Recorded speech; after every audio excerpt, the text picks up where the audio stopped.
In a hot pan, we put in our tofu, as you can see. Yeah, we put it to our saucepan.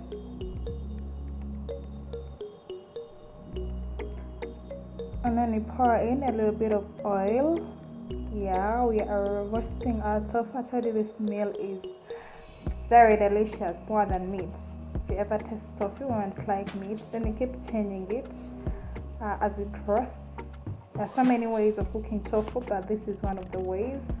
So you just keep changing it as it roasts, and you can see it's very yummy. It tastes so nice, better than chicken, but more like chicken.